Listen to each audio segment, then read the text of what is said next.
Coming up on this episode of Booked on Rock, we explore the most revolutionary period of Prince with author James Campion. We're totally booked. Rock and roll! Well, I think I'll leave you to your reading. Little Hand says it's time to rock and roll. Rock and roller! We are totally booked. Welcome back to Booked on Rock, the podcast for those about to read and rock. I'm Eric Senich. Very excited to welcome back this episode's guest, a fantastic author, really a friend of the podcast who's been so supportive of the show. James Campion. His latest book is titled Revolution, Prince, the Band, the Era. James, it is great to see you again. It's so great to see you, Eric. And I said it before we went to record, but it's true. It's not really a book for me until I get on Booked on Rock. Until you get on Booked on Rock. That's so cool, man. Thanks so much. Well, tell us about this book. I know you were talking to me about this a while ago. Yeah. And finally, here we are. The book is out. It focuses on Prince's most prolific, groundbreaking era, right? And it's the era when he had the band The Revolution. But interesting that you're right. The narrative has always been that Prince was a solitary entity. But that is only half the story of his journey, right? It's true. I want to thank Andrea Swenson, whose original official podcasts with the Prince Estate for a few years when she did the Sign of the Times retrospective. I learned quite a bit. You know, I grew up in the 80s. I was in rock bands in my 20s, and Prince was a guy that we all could not wait for the new Prince album to come out. It always came out every year, and he was. It reminds me of the way people talk about the Beatles. It was always something new, a new direction, a new sound, a new genre. Mashing it all up. And I felt like, that's what it was sold to us, and it's true to a certain extent that he recorded all of this stuff, produced, arranged, the credits, recorded and performed by Prince. But it's their contributions, and by I say they, I mean the Revolution and the bands prior to that, were so integral in how those songs were woodshedded, how they were brought up in the first place, how they were massaged, how they led Prince into different avenues of musical styles that he never would have thought of, or maybe he would have got to eventually, but he got to it a lot quicker. So right off the bat there, I thought, that's interesting, because I originally had thought, I think I'd do another book about one album like I did with Kiss, with Destroyer, and do Around the World in a Day, which is one of my favorite and a very controversial, no pun intended, Prince album, and among fans and critics. But then when I realized that's smack in the middle of an incredible story of really the burgeoning idea of Prince, even as a kid growing up in North Minneapolis, how much he relied on bands. And when I went to Minneapolis to visit, and again, thanks to Andrea who took me around, and I want to also thank Dwayne Tudall, who's become a friend, who wrote brilliant books about Prince's output in the studio from 1983 to about 1986. I put all those things together and I started to formulate this incredible narrative that I thought would be best told in a novel way, in almost like an unfolding story, so people can follow really the arc of this incredible story of not only Prince as a brilliant artist, one of the greats of the 20th century, certainly the latter half, but also the people around him, how he used things you don't associate with him: compromise, collaboration, interaction, inspiration from his fellow musicians. So once I dove into that, Eric, it was fascinating. Really, I learned so much about an artist I thought I knew a lot about. And it all starts with Prince's, quote, fantasy musical ensemble, an interracial and intergender assemblage of special musicians that could seamlessly mesh sonic styles. You could say that this vision began when he was only like 6 or 7, right? When he was growing up in Minneapolis. I mean, he was listening to Sly and the Family Stone and James Brown and the Stones, Aretha Franklin, so many artists, right? When he was growing up. Yeah, he was initially introduced, when you mentioned the age of 7, that's when his parents split up, Maddie and John L. Maddie, his mom, part of his personality. I write in the book, sort of a junior psychologist, about how Maddie represented that side of him that was loose and sensual and fun-loving and, gregarious and adventurous. And then John L., religious, solemn, focused, perfectionist, and his father wouldn't let him go near the piano unless he could really play it. So he'd have to wait till his father left the room, and then he taught himself how to play. And then his father got involved and taught him to play better. His father got him a guitar, and by 7, 8, 9, he started to play. But it wasn't until he met Andre Anderson, later Andre Simone, who was a middle school friend of his, when his father kicked him out of the house. And a famous story that was depicted in Rolling Stone magazine in the mid 80s. John L. was fed up with Prince's more, like his mom, gregarious and adventurous ways, especially with girls in his room and under his father's roof. And Prince ends up in the Anderson home, where he lives in the basement with Andre, and the two of them. That's where Andre sort of turns Prince on. Prince got the notion about this kind of stuff that you would learn in the black community in Minneapolis in the 60s into the early 70s, which is pared down to 92% of Minneapolis is Caucasian. And still to this day, it might be around 91%. But there were black pockets around Minneapolis. And Andrea talks about it in her fabulous book about that era of redlining, where, certain neighborhoods could not move into white areas. So for Prince, he grew up with Aretha Franklin and Ray Charles, James Brown. These were forming inside, giving him sort of a vocabulary. But it was Andre and Andre's brothers who at that time were dealing with a wider swath of music, because the radio stations were more white and more rock, and he turned Prince on to Grand Funk Railroad and Sly and the Family Stone, and sort of that crossover stuff that Prince is so well known for, and why he absolutely wanted, as you just read from my book, intergender, interracial voices and sounds and styles in anything he did. You write, quote, Prince was 26 when the official revolution was detonated, and it was quite the excursion to get there. So let's get to this. There was a pre-revolution lineup that Prince formed as his backing band after the release of that first album, which was 1978's For You. So let's get to that pre-revolution lineup and how they came together. It starts as a trio. That's right. It starts in the Loring, that great apocryphal, mystical thing called the Loring Park Sessions, in which Prince had met Bobby Z, Bobby Rifkin, who became his drummer for the first 9 years of his career, who was the brother of David Rifkin, who famously helped to engineer the first real big song to come out of the funky aspect of Minneapolis, called Funky Town by Lips Incorporated. And so Prince had gotten a lot of, because he was a young phenom, he got a lot of like studio session stuff. And he met, through his manager at the time, Owen Hunzy, he met Bobby Z, who was only about 19, 20 at the time. Prince would have been 18, 19. He's already friends with Andre from growing up with him in middle school. And they form this trio, and they rehearse in Hunzy's office in the Loring Park area of Minnesota. And I actually went to visit this building. You could go downstairs, and right in front of the room where they practice is a plaque there now. And Andre had helped them put the plaque up after Prince's death, and he explained to a lot of the people there where they used to bring in the equipment, and I took a photograph of it. And they would play every night. They'd move all the office stuff out, play until dawn, and move all the stuff back, and then go back to try to sleep, I guess, at that point. I don't know when they slept. But that was the beginning of the trio. And that trio really started to formulate later on, when Des Dickerson became a fourth and started to play with him, the guitar player, who ended up later on, of course, being in his touring bands. And then later on, it expanded out to Matt Fink, of course, the Doctor, all these different personalities. And Gail Chapman, who I interviewed for the book, who was there a short amount of time, but she was the first white keyboard player who is very, very classically trained and really brought that kind of aspect to Prince's sound. But once again, going all the way back, even to his high school days, when he was in a band called Grand Central, Eric, this was a guy who really enjoyed the camaraderie and the inspiration of jamming and trying different styles. And those bands, all the way through high school into the trio period, they did a lot of stuff like Santana and Steely Dan and Parliament Funkadelic.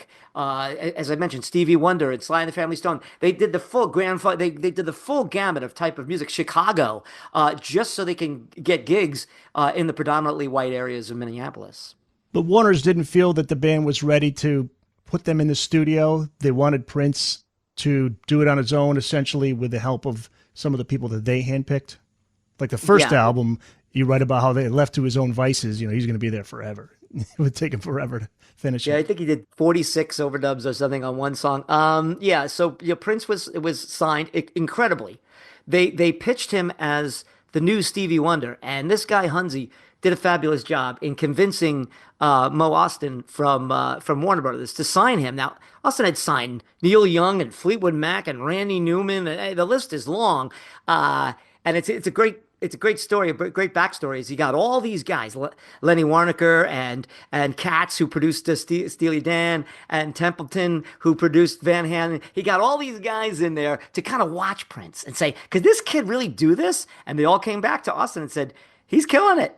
He's doing it, so leave him alone. And they did, and it ended up costing him way much more money than they wanted to spend. And Prince really wanted a band. So between For You, which is very much a solitary entity production, and so is the second album, which is eponymously titled Prince, that record, you could tell the difference. And I don't know if you listened to a lot of this music while you were reading the book, Eric. I know a lot of people have reported back to me they've done that. They've rediscovered these early records. And it seemed to me, when I started listening to that again with fresh ears, that Prince was trying to put together a band-type record to go on the road and kick ass.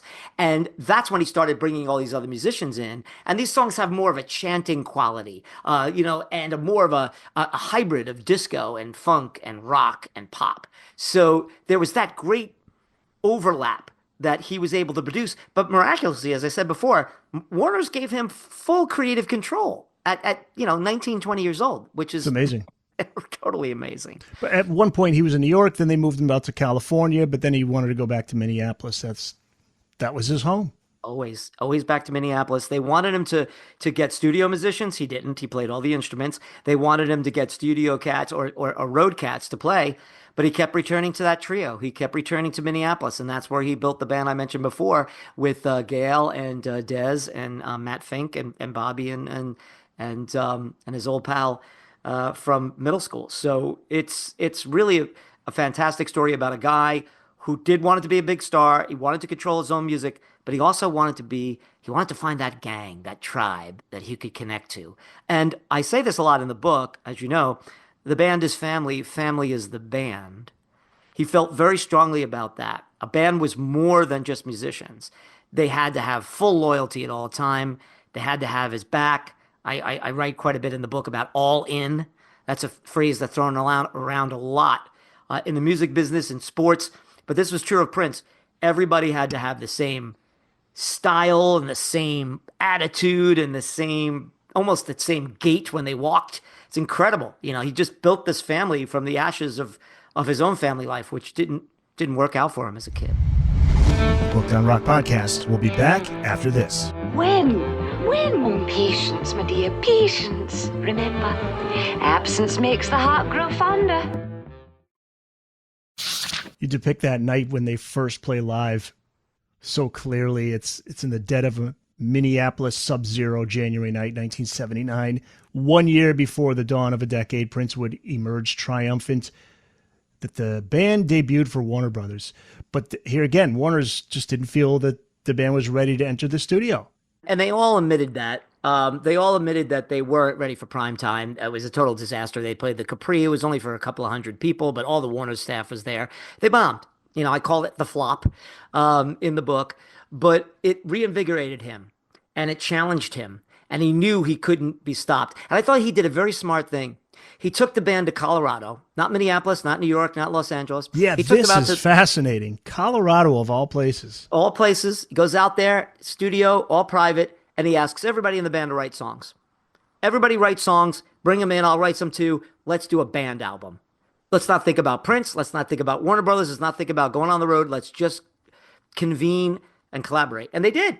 And it was called The Rebels, and you can find it on YouTube, and there's other bootlegs of it. It almost became an album. They actually had a photograph of all the members, a la Hot Rocks, the Rolling Stones, where they were all like, their profiles. And it never came out, but it was so fascinating listening to these songs, Eric, because one sounds like Styx, one sounds like Steely Dan, one sounds like Parliament, one sounds like the Ohio Players. It's incredible. They all came with their own styles. They all sing vocals. He said, let's become a band. It's such a great idea. And that was intentional. Just let's play whatever music we want to play or write, etc. Yep. And it was like camp.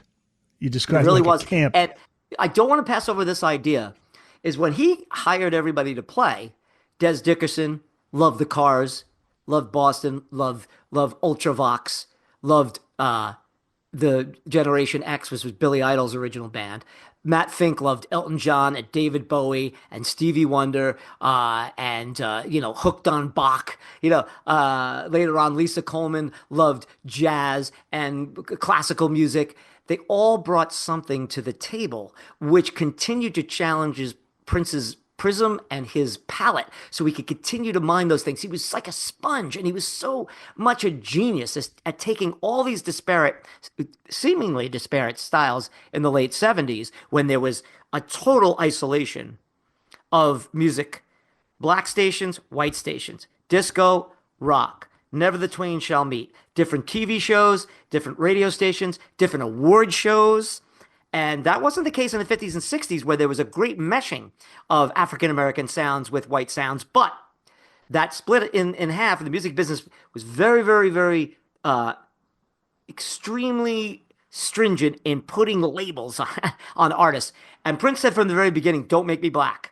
And he wasn't rejecting his heritage. What he was saying is, I'm going to do whatever the hell I want. And all these musicians, as I write about, really helped him. They buttressed him, they supported him. He saw all these voices saying, hell yeah, why should we just do this? Why should we just do that? Why can't we do anything? And the Rebels sessions really did bring that out for them. The early TV appearances, NBC's Midnight Special, and American Bandstand with the band. Now, he could have come out by himself, but it was important for him to have the band behind him.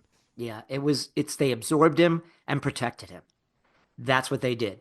He could be shy, which he was extremely. He could be monosyllabic, which he was with Dick Clark on that infamous interview where he doesn't even look at him and he just wiggles his fingers, mumbles occasional things. But I'm fascinating, and I point out in the book, I'm fascinated by the fact that they recorded American Bandstand first, but it came out afterwards. So if you look up, the first TV appearance ever by Prince was the Midnight Special. But the interesting thing is, you could see the difference immediately. They were still a ragtag bunch, kind of punky. The guitar falls off Prince's shoulder. He just lets it fall to the ground. Mike stands up being toppled. They're just winging it, man. It's like a full punk show. They do I Want to Be Your Lover, which was a disco kind of Great pop song. hit. Yeah, and Why You Want to Treat Me So Bad, which was his first real rock and roll number. One. Right? Yeah.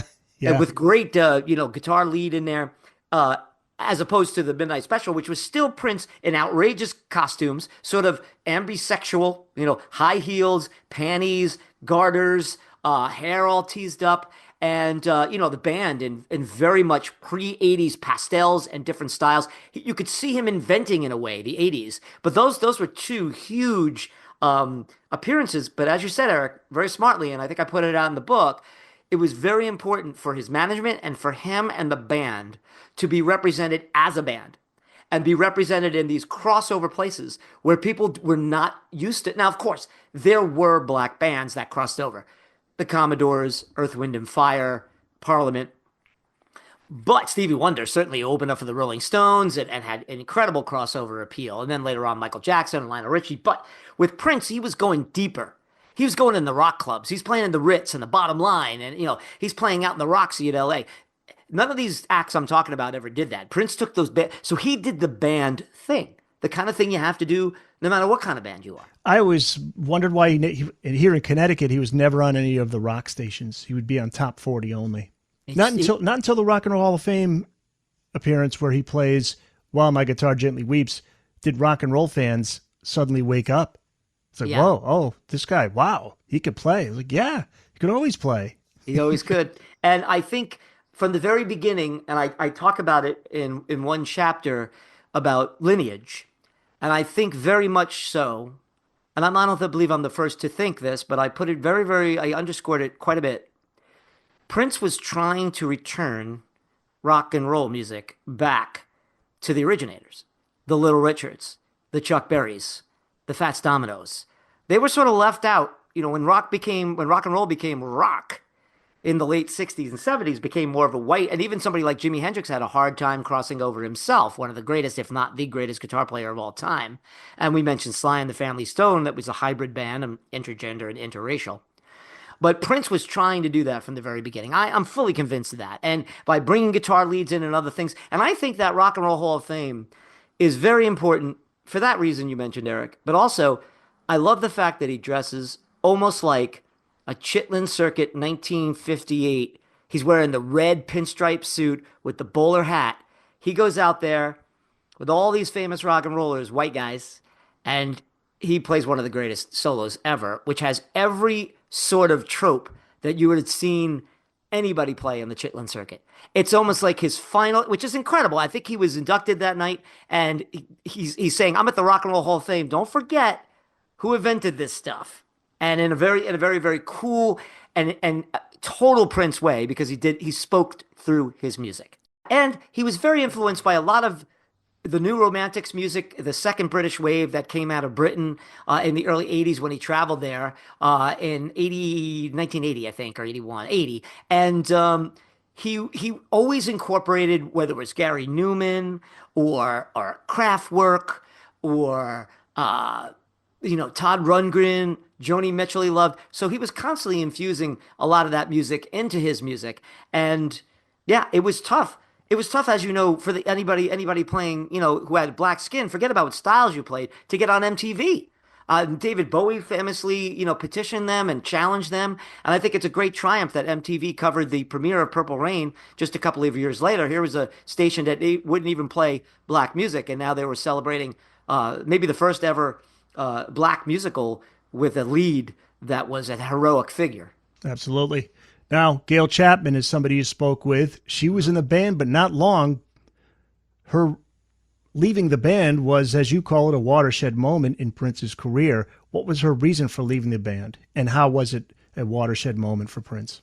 Yeah, so I was very fascinated by Gail's story, because it is always presumed in all the biographies that she left because of religious reasons. She was very religious, which she agrees that she was, because Prince would, French kiss her during the famous song Head, which is dealing, you don't need to be Fellini to figure that out. And he would make her wear scantily clad clothes, and she was very conflicted about his sort of conflation of sexuality and religiosity, which he did very, very strongly around that time, and even after she left the band. But that wasn't the case. She said that she felt very, very pigeonholed as a human being in that group. Because I mentioned the all-in thing, he was very, very cognizant, and maybe unfairly so because she's a woman, about her weight, about her hairstyle, about everything. He picked out all of her clothes. It got to be to the point where she just felt like she was like a living doll for him. And she wanted to be a serious musician, and she wanted to do other things. She told me straight out, maybe I did leave too early. Maybe I was being too impetuous. I was young, but she felt like she did need to leave. She left because of her creative soul and because she just wanted to get her identity back. So she left for that reason. But why it's watershed is, here comes Lisa Coleman from Los Angeles.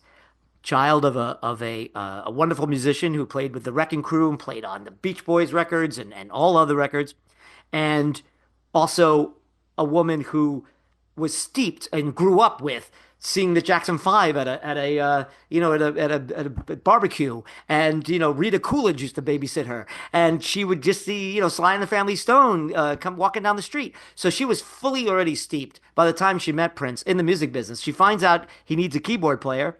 And the story of the two of them meeting, where he picks her up at the airport, and because they're both super shy, they don't say a word to each other. They go to his lakeside house.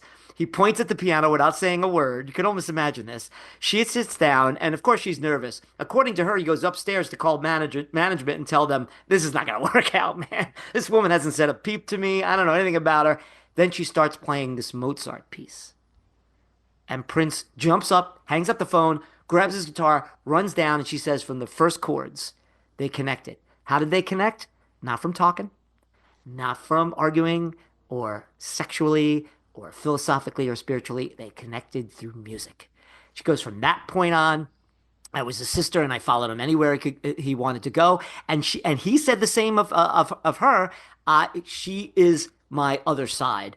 When she plays, I'm a great piano player, and Prince was, but there was something about Lisa's style and the way she caressed those piano keys, and it just from the very first it blew him away. And because she was precocious and she loved to dress sexy but be wild, and there was never a problem with the two of them ending up in the sack because she was gay, and she challenged his thought process, challenged his religiosity. Growing up as a Seventh Day Adventist, like I said, his father was very stringent, very religious, so it stuck with him. So there was something about Lisa that brought him a little bit more out of the cocoon than I think Gail could have ever done. Or be honest with you, Eric, anybody could. I think I write in the book, it was almost like she was genetically engineered to be Prince's sidekick, his female yin to his yang. And it's just a beautiful story. Their story is one of my favorite things to write about. It was one of my favorite things to write about in the book. The Booked on Rock podcast will be back after this. Be right back with a snack, Jack. Don't go away. Now, Andre Simone exits the band in 1981 to pursue a solo career. It was a fait accompli. Andre said from the very beginning, I want to be in a band. I want to be in the Rolling Stones. You want to be in Jimi Hendrix and The Experience. But he's not a nut. This was his best friend. They both talked about being stars since they were 11 years old. Promised one another, whoever made it first, the other person's coming along. So there's sort of like this personal team between these guys. And he didn't feel an obligation, but it's an opportunity, and he took it. He was his bass player. He said, I'll play with you for the entire 3 record contract you have with Warner's, and he did.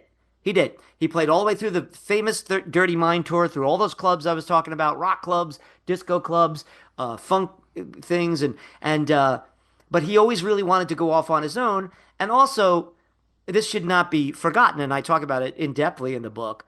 Prince's idea of playing with a band, what he called the jam time, what he called woodshedding, what he liked to do for hours and hours. Sometimes it would spill into sound checks or after hours clubs. Sometimes, back at warehouses that he built. He liked to build song structures, especially funky ones, out of different bass lines people came up with different, keyboard parts. And, yes, the argument is he didn't give credit all the time where credit is due. Now, on the other side of that, he gave credit completely to people like Morris Day and Vanity 6 and Apollonia 6 when they had no reason to. He wrote all those songs, but he was creating this mythos around the Minneapolis sound. So, for instance, the story goes, Simone wrote the bass line to Controversy. Boom, boom, boom, ba-dum, boom, dum, dum, boom, boom. And that they just called it, Andre's tune, Andre's bass line. Well, Prince went home and he wrote a song. That's what a song is. It's not boom, boom. That's a bass line. You can't copyright a bass line. There's no melody in that, but it's a groove, And it would have been nice for him to give Simone the credit, but he was, produced, arranged, written by Prince, and that happened a couple of times. Too many for Andre. But and I think years later, really he wrote a hit single for Andre. Prince did, right? In yes, the mid-'80s? The Dance Electric. Right. He wrote for him. Yeah, a few years later after he left and he was having some trouble. And here's an interesting story. So Prince was taken in the Anderson home where he had nowhere to go after his father kicked him out. And Mrs. Anderson took him in. She had 6 kids. I think I'm right about that. And her ex-husband that she took care of. Plus she volunteered at 2 or 3 centers for the homeless and for wayward kids. And she took this kid in. And she wasn't trying to take advantage of the fact that he was a superstar in waiting. All she wanted was to take care of this kid. So when Andre was having a little trouble, getting a hit, he asked his mom to give Prince a call. And she called him. And what they used to call around the neighborhood, Queen Annie, got Prince on the phone. And she said, you give my boy a song, help him out. And Prince did gladly. And that really, really kindled their friendship again. And they remained friends until his death. Off and on, they would meet and play basketball or chat. And Andre said, and this was true of everybody who was in the revolution or the bands leading up to the revolution, you could get behind that facade that he put up in strange ways. Game of checkers, basketball, ping pong, swimming, talking, just sitting by the fire. You could break down those barriers. And every time they'd come back, he would reveal that side of himself just for a few minutes to them. And then he would go back being Prince. Right. Well, let's talk about, to replace The replacement bassist is Mark Brown. He replaces Andre, and he, like you say, it wasn't long before he was fully immersed in the Prince boot camp. How tough could Prince be? Very much so. He was toughest on Brown Mark Brown. He called him Brown Mark and forever known that way publicly. Mark Brown was about 19 when he was in a few bands in the area, and Prince knew of him, and he wasn't showy, and he was kind of tall and brooding the way Andre was. So he kind of, he replaced the whole look. He was into the looks, and he needed that kind of image and the visual, very important to him. And yeah, he told him right from the beginning. Bobby Z told him when he picked him up at his job, he was working at 7-Eleven, playing music at night. And he said, Are you sure you're ready for this? Are you sure?" And of course, Mark Brown's like, "Yeah, I got a chance to play with Prince." And, he meets Prince, and Prince, he plays for him for about maybe, I don't know, 2 songs, 15 minutes. And Prince is like, "Fine, I just want to know you." And he starts asking him all these questions. And again, presses him. "Are you sure? This is a big deal." "Yes, yes. Take the weekend. Think about it." So, of course, Mark says yes.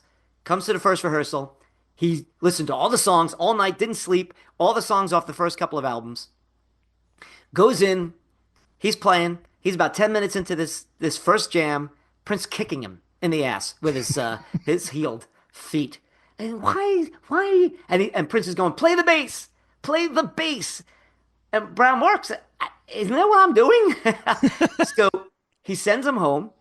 And somehow he calls his mother in tears, Mark, and she says, "Well, maybe he means listen to what he's doing on the record, try to get inside of it." She sort of tutored him, and he did. He listened to them again, and somehow they kind of revealed themselves. The style. Bobby Z always said he had a certain drumming style. So when he laid drums down on a record and Bobby had to recreate it live, he knew that there was certain accents he put on the 1 or cymbal crashes on the 3. He did things that you wouldn't normally do as a drummer because Prince was, a multi-instrumentalist where Bobby Z was a trained drummer. And similar to Mark Brown. So when he came back, he got it. And Prince smiled at him. And from that point on, he was in. And how about this one? He plays one warm-up gig at was then Sam's, then becomes the famous First Avenue, which I visited and described. I got a great tour of it again, thanks to Andrea and everybody at First Avenue taking me backstage. I'm looking at set lists and the long stickers that they put on the boards where it says Matt Prince guitar. It was very yeah. This is where the song "Purple Rain" is recorded. Was recorded, yes, in 1983. But yeah, getting back to so they introduced Brown Mark to a couple hundred people, and his very first professional gig is opening up for the Rolling Stones in front of nearly 100,000 people in L.A. And it's one of the worst stories in the history of entertainment. Well, those first 3 albums without the Revolution, that would be the self-titled, well, let's see, For You in 78, the self-titled album in 79, Dirty Mind in 1980, and then Controversy in 81. So 4 albums without actually the Revolution credited. They're on 1999, 1982's 1999 album. The title track, iconic, but this also has the track that you say is Prince's first truly indestructible recording, Little Red Corvette. And this is an example of where we hear the unveiling of the Revolution, specifically Des Dickerson's guitar solo. You say it symbolized the culmination of the band edict. Talk about that and how this album marks the beginning of the Revolution era. I think that's a great story, Eric, because Des Dickerson, when he went to audition at Dell's Tire Shop in North Minneapolis, in this cool little area where Prince's father used to play, which is very symbolic. He was a shredder. He was known as a rock guy. He played in new wave bands and rock bands, and he was known as a real shredder. He could play. But when he shows up, he's being demure. He heard Prince. He heard this leads on there. He knew this guy could play. So he just eased in. And then when Prince pointed at him and said, "Give me something," then he gave him something. Prince was impressed by that. He was all in from the very beginning. He understood. He was a pro's pro. So he rewards him. Prince rewards him in 1982. It's his voice you hear first on the song 1999. You hear him first, and then Lisa Coleman along with Jill Jones, who was new to the conclave that he was building in Minneapolis, and then you hear Prince. Those are the voices you hear that open up the record and open up the song 1999. The second song, which was at that time the biggest Prince hit, was Little Red Corvette. He gave him the solo.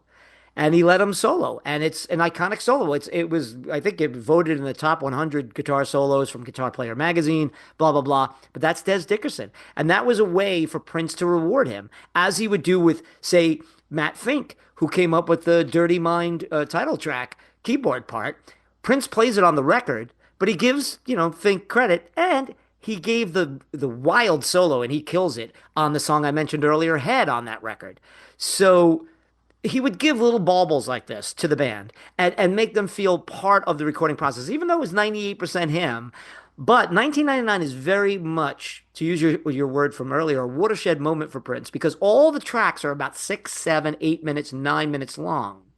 And it sort of reflects what I was talking about earlier, that jam edict, where he would get them all in a room and they would play. And he would say, "What you got, Matt? What you got, Lisa?" Or in some ways, he'd say, "This is what I got." And they would enhance it. And they would build these tracks. And you could kind of feel that in songs like Automatic and Lady Cab Driver and Let's Pretend We're Married. And even in the big hits like 1999 and Little Red Corvette, both of them have vamps at the end. They don't just fade out. They fade out in the single. But if you listen to those on the album, you get that whole outside chicken scratch thing with Party for 1999. Yep. And Little Red Corvette goes into that real kind of groove jazz thing where he sort of just does these vocal calisthenics at the end, and these strange sounds come in, and it's very ethereal, and it's extremely indicative of what happens when you play with other people and you understand the people you're playing with. So yeah, and technically they weren't announced from the stage as The Revolution on that tour, but it's the first time it does appear on a record, and it was the first time, I think, they really, because Dirty Mind was recorded as a demo in his own house. It wasn't even supposed to be released. But 1999 is his first foray into real pop stardom. And, the band was right there with him. Booked on Rock Podcast. We'll be back after this. I swear I'll make it up to you. Revolution, Prince, the Band, the Era is the book. Author James Campion is our guest. So the success of 1999's album is evident in the numbers. His first top 10 album, it peaked at number 9. Title track reached number 12. Delirious reached 8. Little Red Corvette peaked at number 6. And it sets up what is the peak of Prince's commercial success. Purple Rain, released in 1984. Number 1 album, 24 consecutive weeks at the top of Billboard. When Doves Cry, Let's Go Crazy, both number 1. The title track, number 2. I Would Die For You, number 8. 25 million copies sold worldwide. This does not, however, include guitarist Des Dickerson. What happened with Des, and who replaces him? Well, the Des story is very, very interesting. He says he had a religious experience along the road in 1980, and he was extremely conflicted, not unlike a little bit Gail Chapman. But he really was the one that was conflicted about Prince's, again, conflation of religious themes. He says the Lord's Prayer in the middle of controversy, and sexual, very, very deep sexual themes. In some cases, in some songs, he kind of joins them together. And, he wrote very, very stark songs about incest and sadomasochism and, threesomes and homosexuality and bisexuality. And he was very open, more open than any other artist of his time and maybe ever.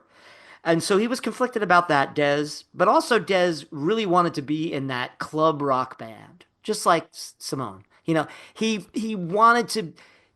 It was getting a bit showbizy for him.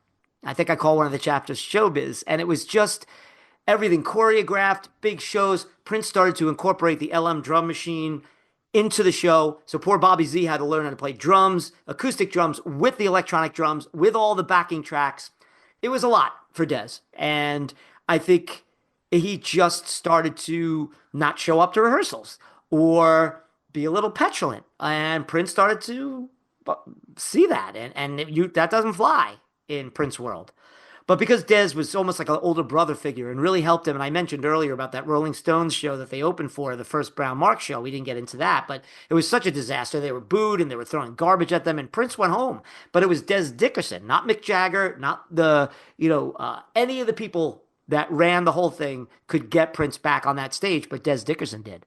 So there was some kind of symbiosis between them. And then in his memoir, Des says, look, I just had it. He was drinking a lot. He missed his girlfriend whom he wanted to marry.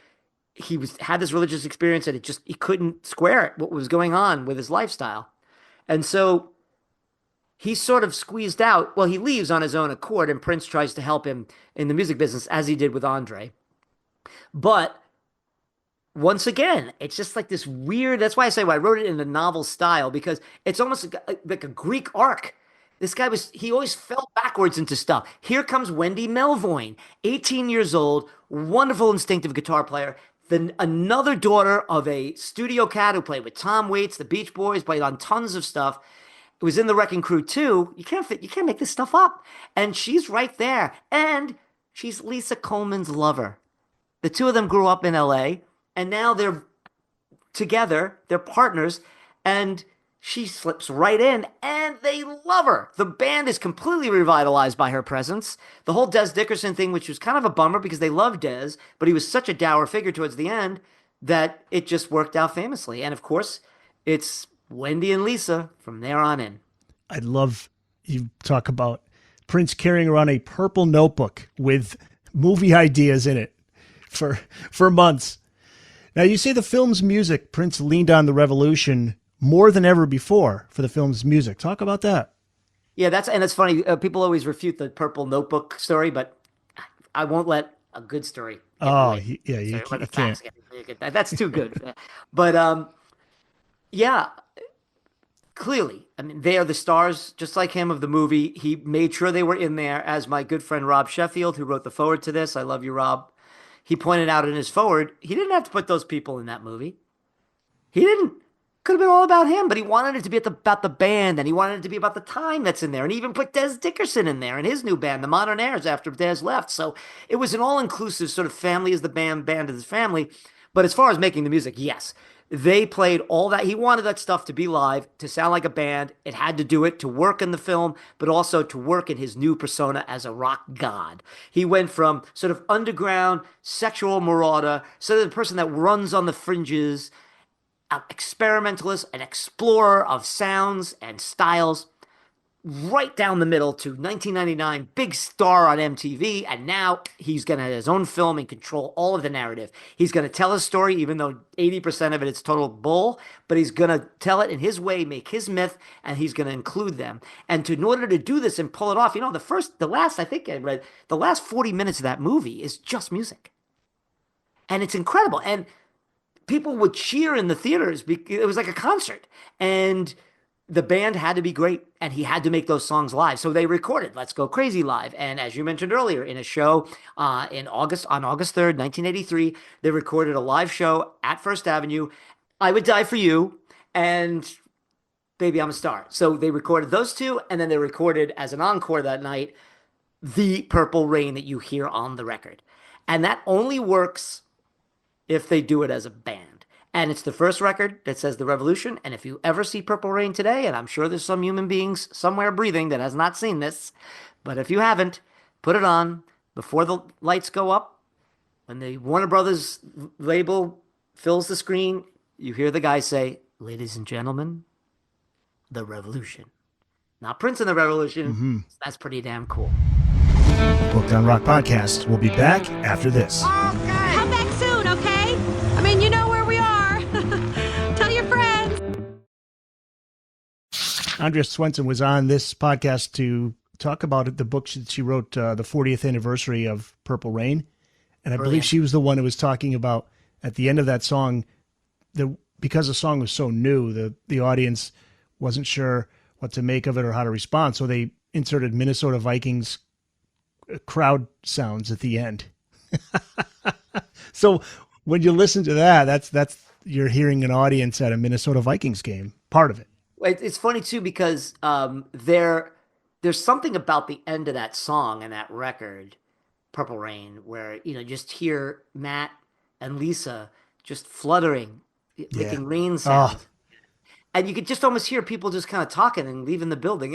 It's just like a weird sort of vibe to it, that I love. But yeah, and I love you, Andrea. Thank you for everything you did for me. Yeah. You did. She was phenomenal. A great, great help in this book. Let's Go Crazy. Let's talk about this one, because you said it embodies the all-in edict. Yes. Does this song exist without the Revolution's contributions? No. I don't think so. I think I try to make the point in this book, I'm sorry, except for really Dirty Mind. I think he recorded Prince with the idea of having a band. So he had a band in mind. And he says this great thing. There's a quote I have from him when he was younger. He said when he played each instrument, when he played all the instruments, he played it as if he was a different guy on bass. He was the drummer. So he knew that this was his chance to be a drummer and get a drum track down so he can impress, the singer-songwriter. So he put himself in that mindset. So when you listen to those songs, it sounds like a band. Dirty Mind does sound like a band too. When You Were Mine absolutely does. Dirty Mind. There's Sister, which is a blistering punk song. Head, which is an incredible funk song. Those all sound like a band, but it's clearly him, stark, pure. Even when he gets into controversy, and this, like I mentioned, Dez wrote the bass line to Controversy, not Dez, Andre, and later on he had the band play on Jack You Off, the last song on the record. So there are elements, and I think a lot of songs like Do Me Baby were better live than on the record, and I know that's sacrilege, and I love his recording of that, but they just killed that every time, I think, on that tour and future tours. But definitely not anything on Purple Rain, including Darling Nikki, which is all him. But again, that's a live sounding tune. And they recorded Computer Blue live, and they recorded a lot of that stuff live as a band. But they inspired him. So if they're not on the recordings, Brown Mark said he needed human beings so he could hear the human feel of it and then recreate it in the studio. And he did that beautifully. But yeah, I think the central theme to my book, Eric, is that I don't think any of this music during this period, save maybe most of Dirty Mind, and that's most of, but there's still some, Matt Fink on there and Lisa Coleman's voice, could be made without these collaborators. When Doves Cry does not have a bass line, why did he decide to leave it out? Because he did try putting a bass line in, I think, at first, didn't like it. Well, I just want to make this point. I was not old enough to hear Sgt. Pepper's when it first came out. I heard that fantastical, mythical, groundbreaking record 10 years later. I listened to a midnight recording of it, or on its 20th anniversary in 1977. I was a freshman in high school. But I tried to put my mind in what it must have been like to hear that as a kid in the 60s. And then you go and look up with everything that was going on at the time, and it's completely a different animal.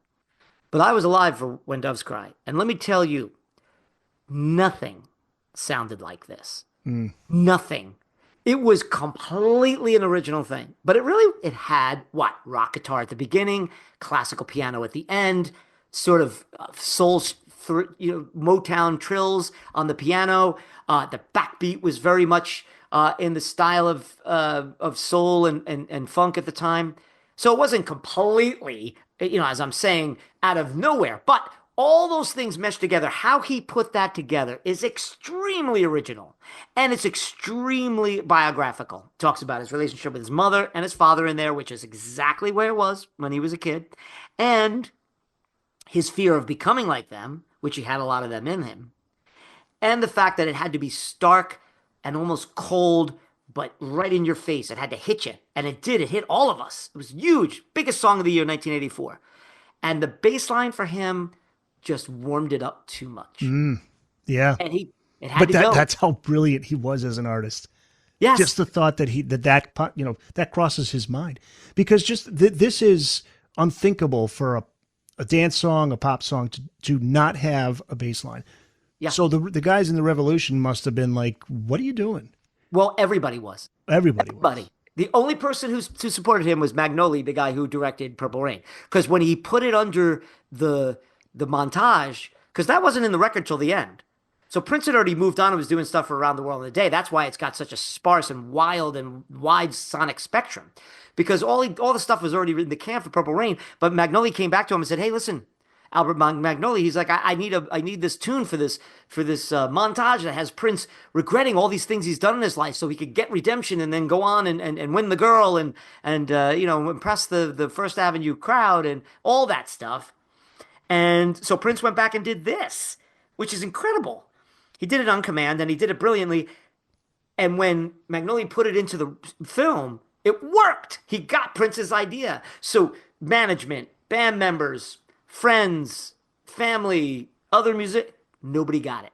And it didn't matter because Prince just knew. And boy, the hell did he ever know. The Booked on Rock podcast will be back after this. All his life as he looked away to the future, to the horizon. Never his mind on where he was.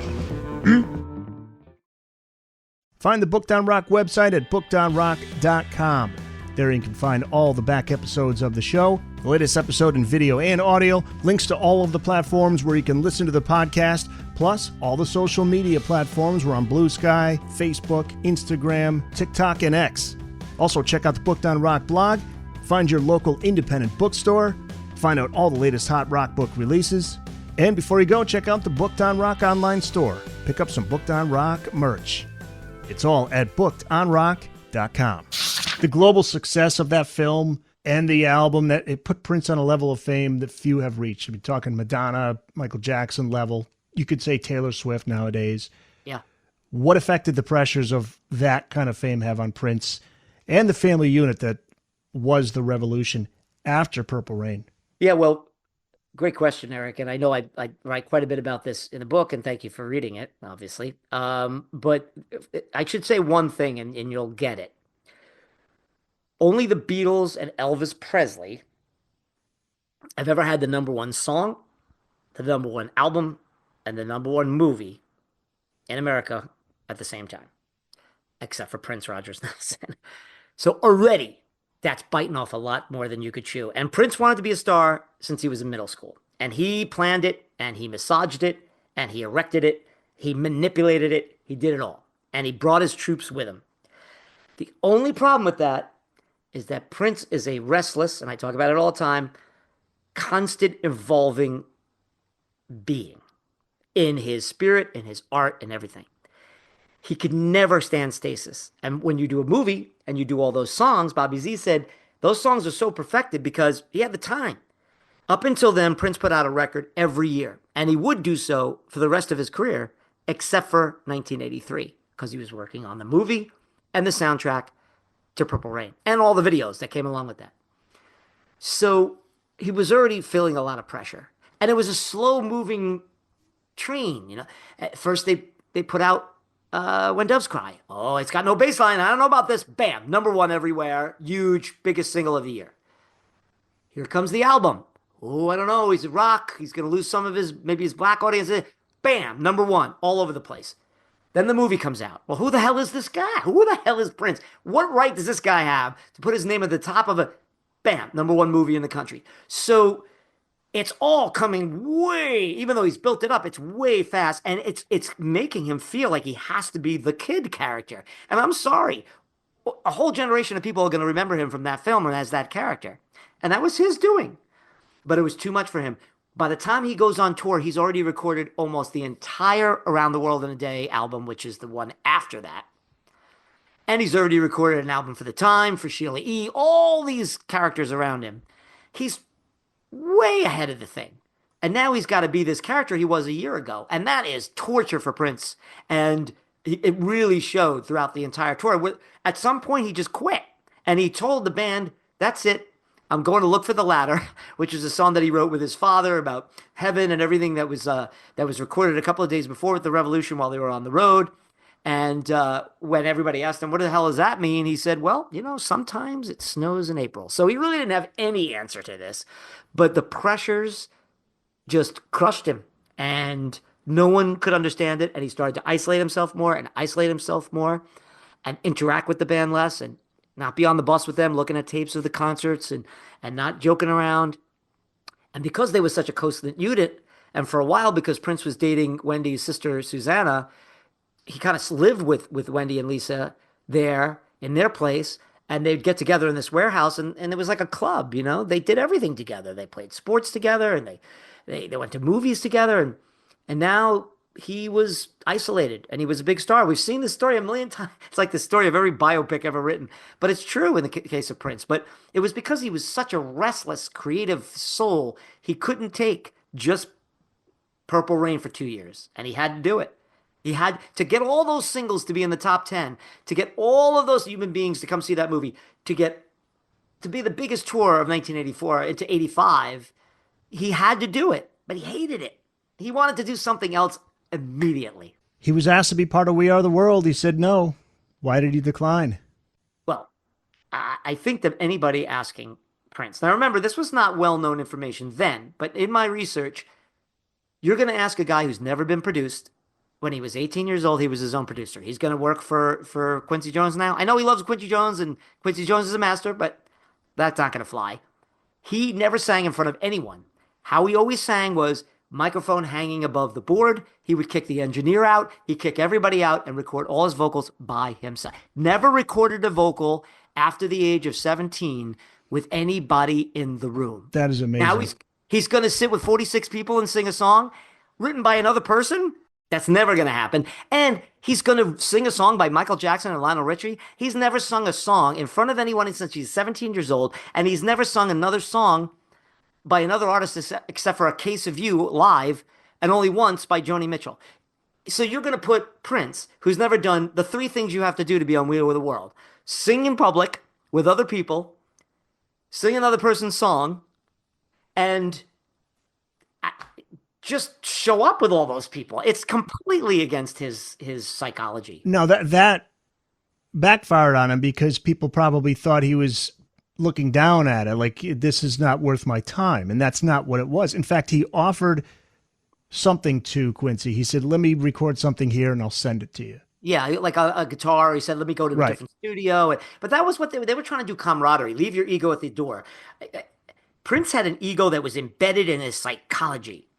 I am fully convinced he did not belong in that room, despite the fact that the two paragons of his life when he was younger, except for James Brown, was Ray Charles. His first teacher, music teacher, worked for Ray Charles and told him about Ray Charles and how he crossed over and did country music and anything he wanted. He controlled his own publishing, all the things Prince wanted to do. And Stevie Wonder, who everybody said he was the new one, who played all the instruments on his record, they were there. So you would think just to be in their presence, but it just wasn't in him. Now, the thing that made that worse was he sends Sheila E. there in his stead, and they don't want Sheila E., so she feels badly. Then he lies and says he has the management lies and say he's sick. And then after winning the awards on the American Music Awards, he goes out partying in public. And then when the paparazzi tries to take pictures of him and his entourage, he sends his bodyguards out to wrest the film from them, and they beat him up. Now, he didn't ask them to beat him up, but that's what happened. It was in all the papers. So not only does he not show up to Wheel of the World, he's out partying. It looks so bad. And he doesn't even tell the band or his management. Nobody knows. They find out at 3 a.m. when they get phone calls from newspapers. So it was such a huge deal. And he was. All the myths, all the stories, because Prince stopped talking to the press in 1980, all the stories started to come out. He's a freak. Right. He's a jerk. He's up his own ass. All that stuff came out, and it was hard to deny with anyone around him. It was a terrible, terrible look, but he did. There's a great postscript to this. He did write a song and give it to the album We Are the World and performed a version of it on the day that they had Live Aid in July of 85 for The Tears in Your Eyes, which is a religious kind of song, a connotation to Jesus's feeding the loaves and the fishes, feeding the multitudes, of course, with the feeding Africa. We should say for young people, We Are the World was a song for African famine relief. Right. So here is Prince on his own time in a hot studio trailer outside of one of the venues he played at 2 a.m. with Susan Rogers, his engineer, putting this song together, as she said, with stale chips and salami sandwiches and warm soda. When all those people who sang in We Are the World got fully $15,000 catered, and they all had limos, and they were in a great A&M studios being produced by Quincy Jones. So that's a kind of a nice little thing where Prince was like, I'm going to give this, I'll take the shit, but I'm going to give this song, and let's move on. But it took years for him to get over, for a lot of people, including his fans, to get over that snub. The Booked on Rock podcast will be back after this. Think about the future. Hey guys, thanks so much for checking out the Booked on Rock podcast. If you've just found the podcast, welcome. If you've been listening, thank you so much for your support. And make sure you tell a friend, a family member, share on social media, and let people know about Booked on Rock. And if you do like the podcast, make sure you subscribe, give a 5-star review wherever you listen to the Booked on Rock podcast. We're on Amazon, Apple, iHeart, Spotify, Spreaker, TuneIn, and on YouTube Music. You can check out the full episodes on video, along with video highlights from episodes, on the Booked on Rock YouTube channel. Find it at Booked on Rock. Thanks again for listening. Now back to the show. 2 more albums featuring the Revolution, 1985's Around the World in a Day, with 2 of my absolute favorite Prince songs, Raspberry Beret and Pop Life. I love those 2 songs. Then you have 1986's Parade with Kiss, the big single, another great song. How much did the overexposure of Purple Rain influence those next 2 albums? I mean, you touched upon it. He was ready to move on. But it's drastically different Around the World in a Day. I mean, it's sonically different. He's moved on with the different snare drum sounds. I mean, everything just has a different vibe to it. Absolutely. And he spoke through characters. A lot of people... right, that's the other thing. Right, it's very psychedelic. So a lot of people started talking about it. It's his Sgt. Pepper's blah, blah, blah. But very much like Sgt. Pepper's, where the Beatles became so famous, they went inside themselves and created a new band. So they wouldn't have to be the same old mop tops. And that's kind of what Prince did with Around the World in a Day. He tells stories of characters. All the Mr. McGee and the farm and Pop Life running through, or the characters in Tambourine, or the devil and God and arguing in Temptation, and the preacher, and he does a great job of kind of absorbing himself in character writing. And with Parade, he just went completely weird. That was a strange departure. A lot of jazz, string arrangements, deep funk. A lot of Wendy and Lisa stuff in there. Once again, I was there working at Record World in 1986 when that record came out, and nothing in the world sounded like this. This is right in the middle of gated drums and big sounds and echoey guitars. He comes up with the deadest sounding record you're ever going to hear. Just absolutely sounds like he came from another planet. So he was, again, constantly, and will never stop. Even after he disbands the Revolution, he will never stop experimenting for the rest of his career. Oh, absolutely. Yeah, never stopped. Thing is, at that time, still MTV and radio they were embracing anything that he would give to them, and so he was still getting the hit singles. Kiss was a big single. Yeah, number one. Massive hit. Number 1 single. You write, quote, "The story of the revolution ends as it began, with Prince's default position, a constant state of evolving mixed with a Prince absolute. When struck by a notion, there was no reasoning with, arguing against, or stopping him." When does the Revolution era officially come to an end, and what led to Prince cutting ties with them? Matt Fink was the last to leave. That is correct. Matt stayed on for a couple 91. of more records and tours. Yeah. He asked Brown Mark to stay, but he was very upset about a lot of things, not the least of which is his after Prince gave him the Kiss demo, which was kind of like a country ditty. He helped to develop it into what it was, and Prince, again, just like other situations with Simone or Morris Day, maybe promised him, according to him, that he would give him credit, did not. So he was already rankled. I think at that point he was just on retainer, so he was getting paid a salary. He wasn't in the band, quote unquote. Wendy and Lisa wanted more money. He always said he would take care of them, and he did to a certain extent, but they didn't really have lives. They wanted to buy a house. They had to live in an apartment or a hotel that was right next to where he recorded in Chanhassen, where he would eventually build Paisley Park Studios, and where he would live and where eventually he would die. And everybody was just overworked. I think he wanted to move in another direction because that's what he did. He was a constant state of evolving, as you read there. And the dust up of Wendy and Lisa, I think because of his trust issues since he was a kid with his mom and his dad, because he loved them so much, band is family, family is the band, he felt like they should just take what he gave them and be happy with it and be in love with him, and they're all in love and blah, blah, blah. But they were like, look, we need more money. We want our own place. And that they quit before the Hit and Run tour, which is the first time I saw Prince in 1986 at the Garden. Before they went to Europe and Japan, the two of them quit. Not a lot of people know this, and Bobby Z talked them back into it, and they came back. So Prince already saw cracks, and he already had an idea of where he wanted to go. But the way he did it was so symbolic and so strange, and quite frankly, a little mean, where he's playing the last show in Japan, he's playing a guitar solo for Purple Rain, and he throws his guitar down. And the roadie comes out and grabs it, and he throws it down again. And he gives them both a look, and Lisa looked at Wendy, and they both put their finger across their throat, and they said, that's it. Now, Lisa, since she'd been with him, and she was his sister from 1980, would not even believe it until he finally told them.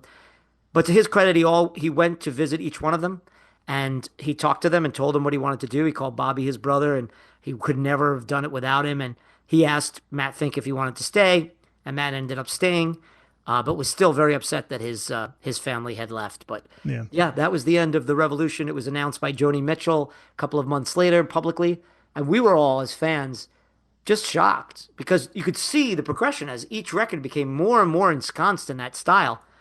And then, of course, he releases Sign of the Times, which we all thought was, again, a solitary entity. Oh, he's going back to his old ways. And that was his opus. I think that's his greatest record. And I think it's the greatest record of the 1980s.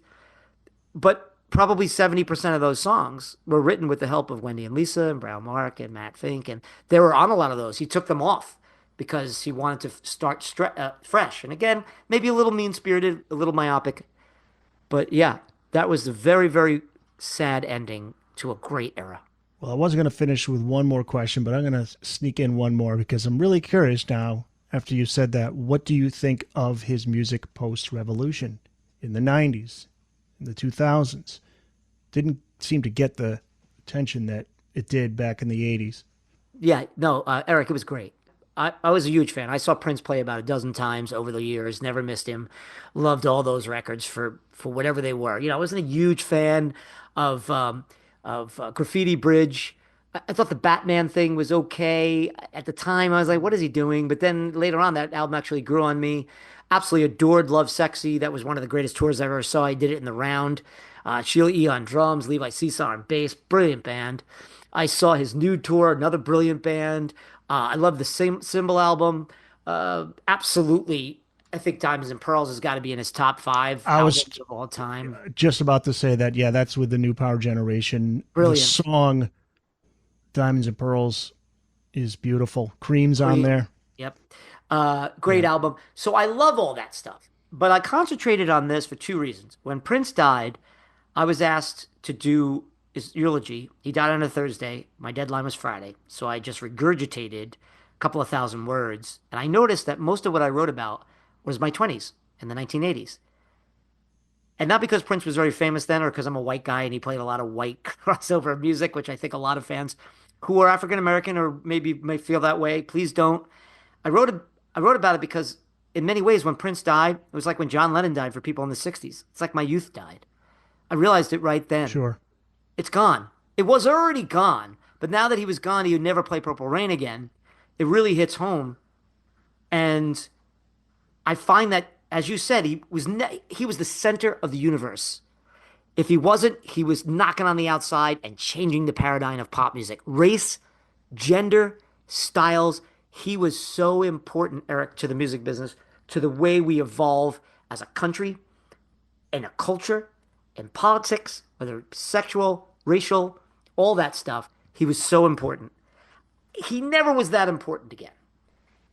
He was still great. And again, he had a few missteps, and he had the whole symbol thing, and I supported him the whole time. I went to go see him play. What did you think of that? Yeah. He was fighting for artists.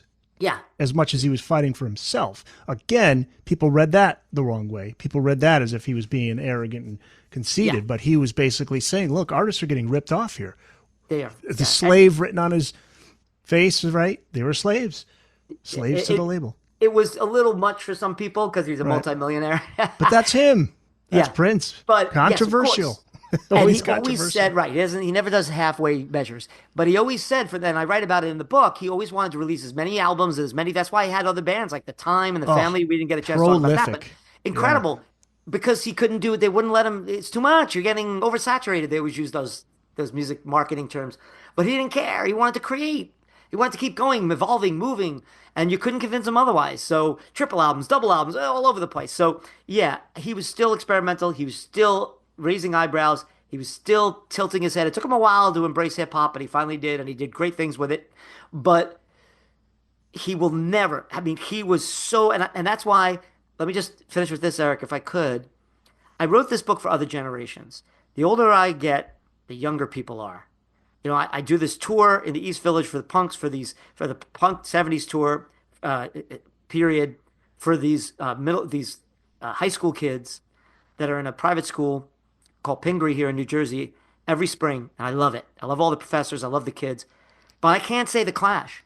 I got to show pictures. I got to explain who they are.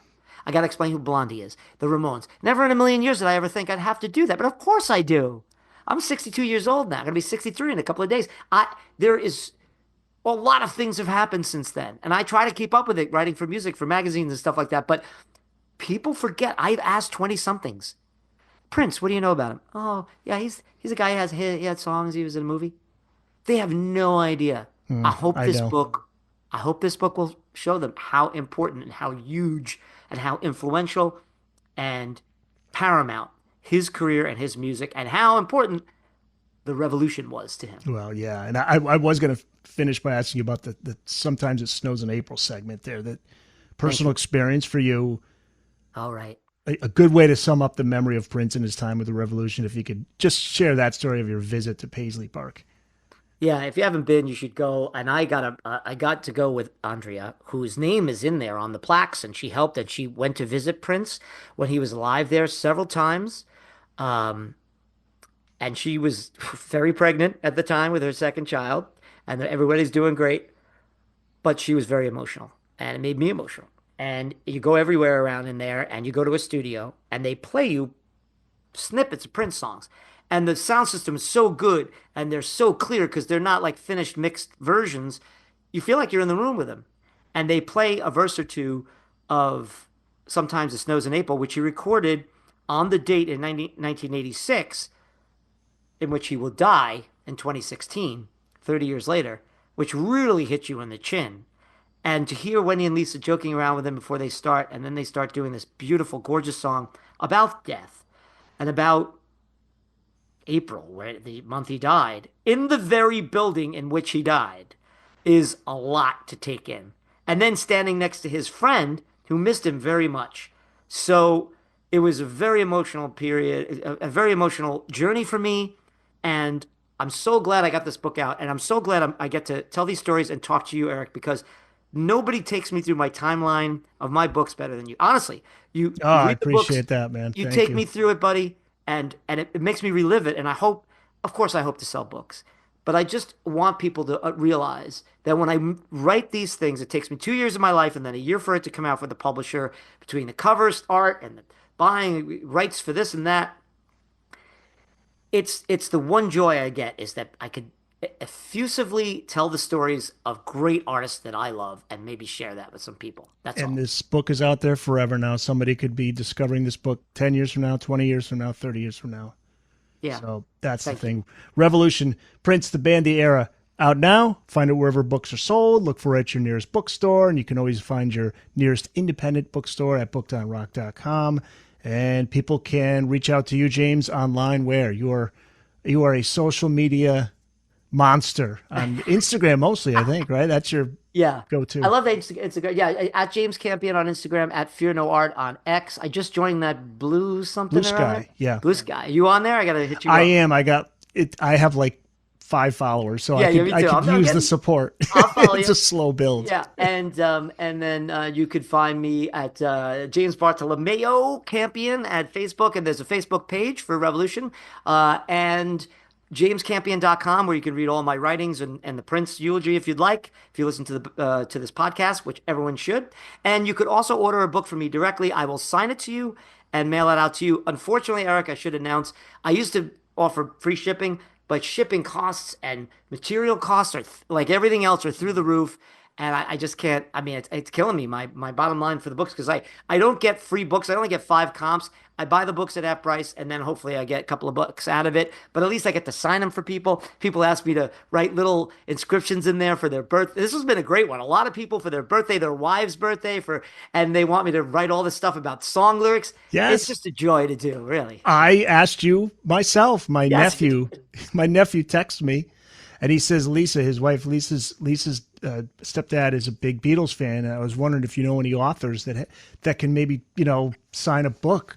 A Beatles book, and you were the first person I thought of. I said, I've got somebody. I'll reach out. So you made me look real important, because he's like, oh man, this is so cool, man. And he loved it. He loved it. That's the book, by the way, on Hey Jude. Thank you. That's your book on Hey Jude. It was a great honor. And it's always an honor to sign people, to put inscriptions in there, especially for family and friends. And it's just, again, paying it forward, sharing. Miss Prince so much. Miss that era. Like we all miss our youth and the first time we heard the songs, whether it's Prince songs or Beatles songs or Van Halen songs or anything. It's a part of our DNA, and we love to share it. And that's what rock writers are. We always say it. We're just music geeks at heart. We're music writers, and we just want to get the next mixtape out there and invade your mind and hopefully introduce you to some new stuff. Yeah, we got to keep that legacy alive. James Campion, thanks, man. As always, a blast to have you on. Eric, keep doing what you're doing. It's really great work. Peace, everybody.